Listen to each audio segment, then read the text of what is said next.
I've been thinking and talking about the rule of law for an awfully long time, at least since the 1970s and 1980s, and still. And it's been absorbing to me, but for, I think, not always conventional reasons. Lawyers talk about the rule of law and have for a very long time because they think it's associated with what they do, it's the specific excellence of the profession in which they're in, and they're the specialists on it, and so that's understandable. And later, from the 1980s and 90s onwards, economists got into it because they started to believe that certain kind of institutional, particularly legal arrangements, were fundamental for the goods that they were after. And then, from the collapse of communism, and maybe because of it, the rule of law became associated with a package, ideological, systemic, institutional package, which was the only one which seemed to be left standing. And its worldwide rhetorical popularity was assured, and it became a kind of hurrah word like democracy or equality or justice, which nobody would say anything against, whatever they did.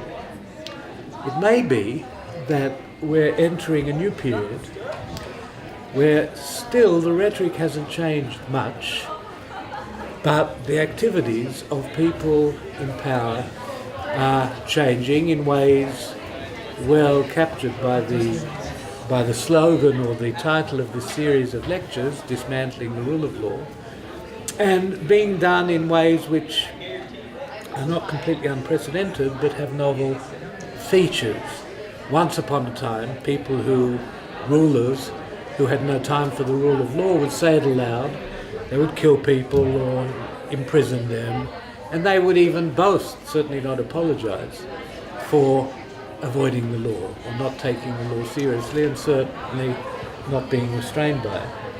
Nowadays, the talk is different. We're still saying that we're observing the rule of law, while in certain important, corrosive ways we subvert, not me personally, but rulers of this disposition, particularly modern populists, subvert the values which seems to me, but not uniquely me, that the rule of law is hoped to serve.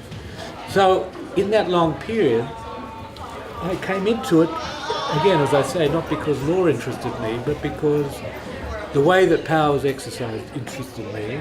My parents were refugees from two dictatorships, Soviet and Nazi, and I developed, in a very simple part of the world, Australia, a kind of long-distance obsession, hostile fascination with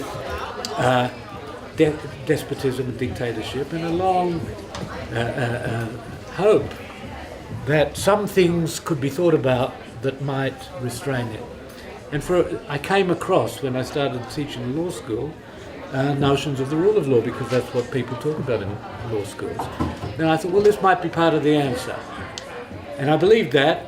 I was normatively committed to it, didn't know much about what people said of it, but I read philosophers and lawyers who said that it had certain features. And then when communism collapsed, it seemed to me this was a heaven-sent opportunity to put these ideals of restraining power in practice. But when that happened, and when the rule of law became the slogan of promotion activities around the world, my faith started to dismantle a little, or to erode, because it seemed to me we did a lot of things without knowing where they were going and constantly being surprised by what they turned up. So I started writing more intensively in this second period, the period of rule of law applause. And I'm only becoming now acquainted with and disturbed by living in the third period, the period of increasingly populist authoritarianism, where the values of the rule of law seem to me under threat, but responses to it are only beginning to be thought about, which makes it a very interesting period to be in the Chinese sense. May you not live in an interesting time, but that is where I think we are at the moment.